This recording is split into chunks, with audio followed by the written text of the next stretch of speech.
Kepada yang terhormat Bapak Menteri Koordinator Bidang Infrastruktur dan Pembangunan Kewilayahan Dr. Haji Agus Harimurti Yudhoyono, MSc MPA MA.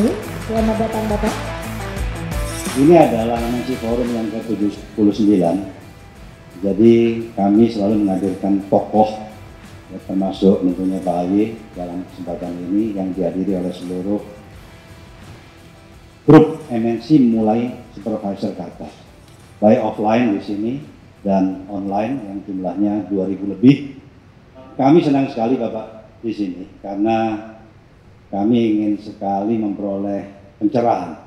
Ya, Bapak sebagai regulator, sebagai pemerintah, khususnya di bidang infrastruktur, dan kita tahu infrastruktur itu pegang peranan penting di dalam pembangunan ekonomi nasional. Bukan hanya dari sisi pertumbuhan, tapi infrastruktur juga ikut menjadi penting dalam menciptakan lapangan kerja yang sangat penting bagi negara kita karena kita mengalami bonus demografi, di mana pertumbuhan penduduknya itu meningkat pesat dan kesempatan lapangan kerja ini juga harus diciptakan secepat-cepatnya supaya adik-adik kita nanti juga memiliki kesempatan untuk bekerja secara baik.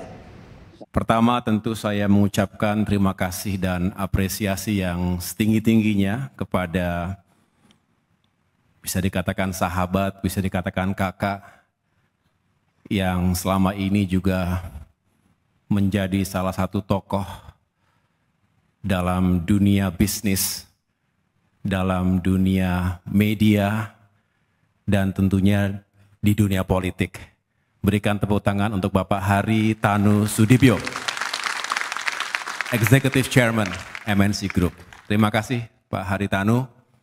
Saya selalu mengupayakan kalau ada undangan dari Bapak dan keluarga, baik dalam kapasitas sebagai Chairman MNC Group maupun sebagai pimpinan di Perindo, saya upayakan selalu hadir.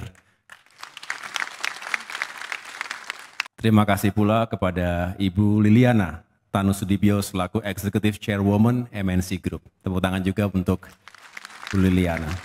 Ini sahabat saya juga Ibu Angela Tanu Sudibyo selaku Co-CEO MNC Group. Saya diminta untuk menyampaikan terkait pembangunan infrastruktur dan kewilayahan yang memang harus mendapatkan atensi dari kita semuanya. Teman-teman MNC yang juga terus mengawal pembangunan Indonesia selama ini tentu juga sepakat bahwa pembangunan infrastruktur harus dilanjutkan dan harus makin tepat sasaran. Oleh karena itu saya sangat mengapresiasi karena saya diundang secara khusus untuk berbicara itu dan mudah-mudahan saya juga bisa mendapatkan feedback sekaligus juga masukan-masukan yang baik dari keluarga besar MNC Group. Yang pertama adalah mari kita potret terlebih dahulu megatrends dan dinamika serta situasi dunia hari ini.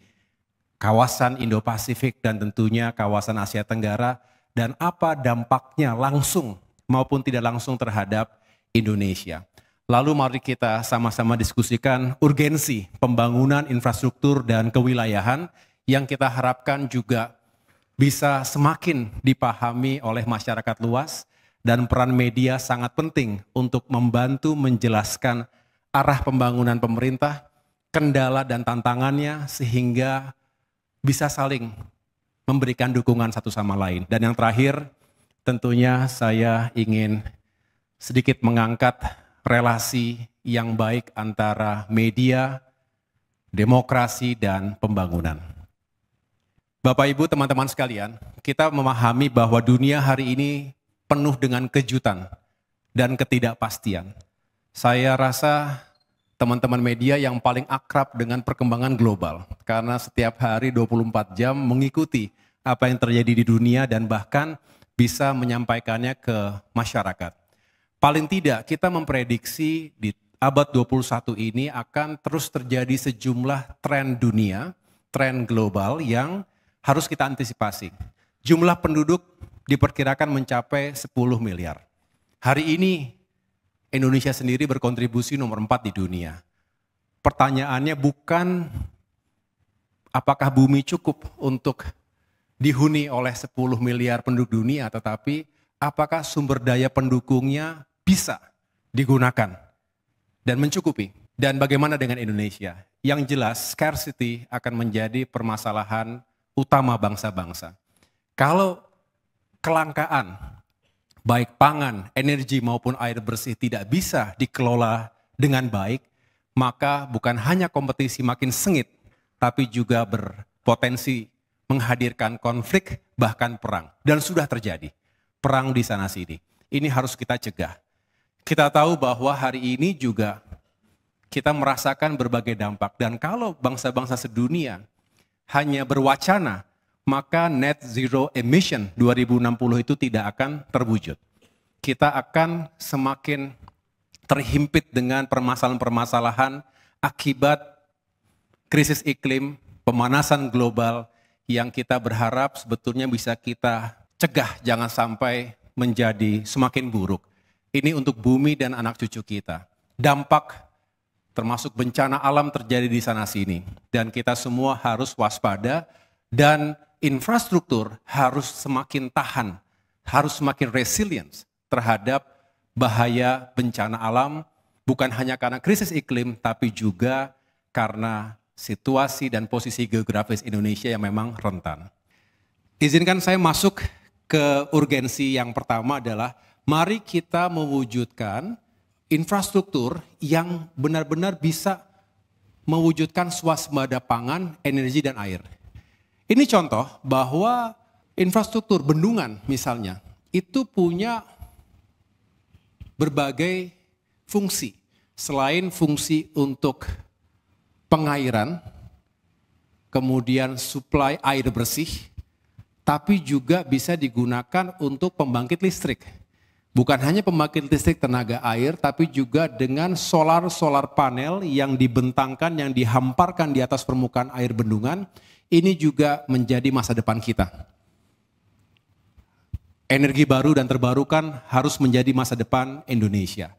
Bahkan jika digunakan lebih maju lagi, ini bisa menjadi daya tarik pariwisata, olahraga, dan lain sebagainya. Ekonomi kreatif juga harus dikembangkan di sekitar itu.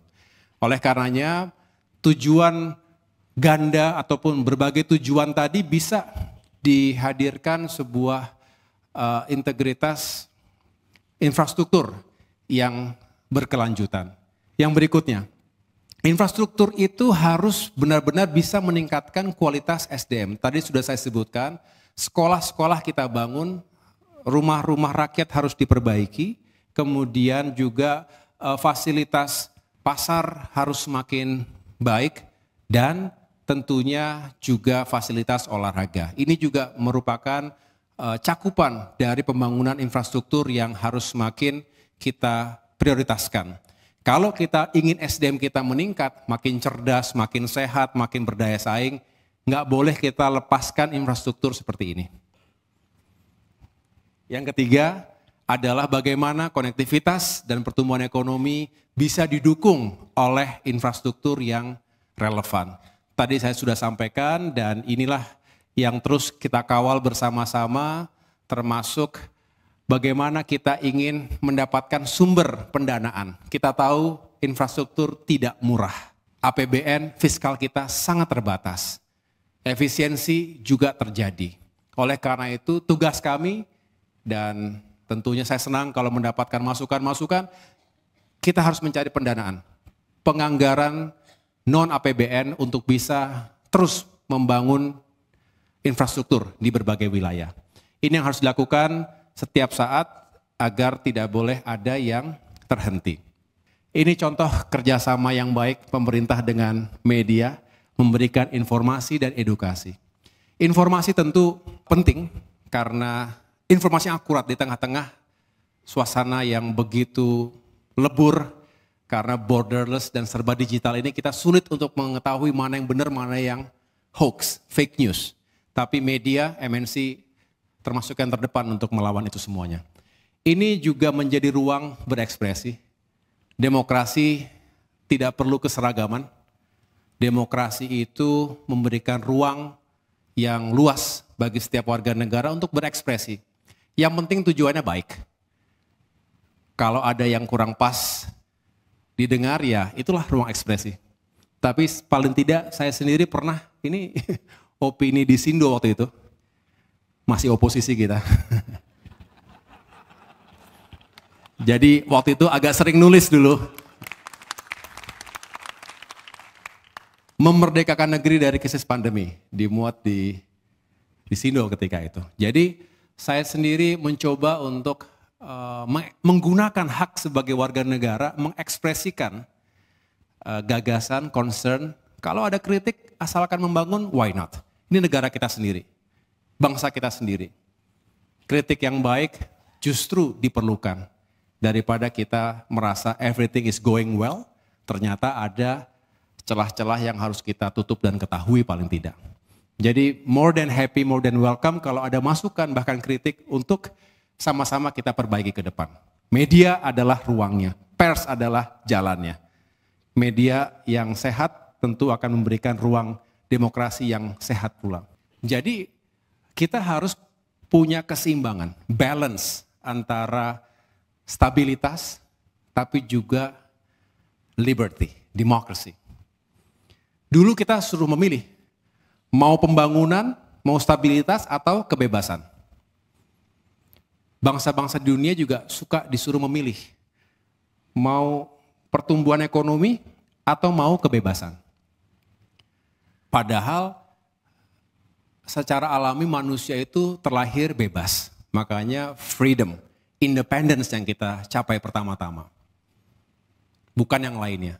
Tanpa kemerdekaan tidak mungkin ada kedamaian, tidak mungkin ada kesejahteraan, apalagi kemajuan.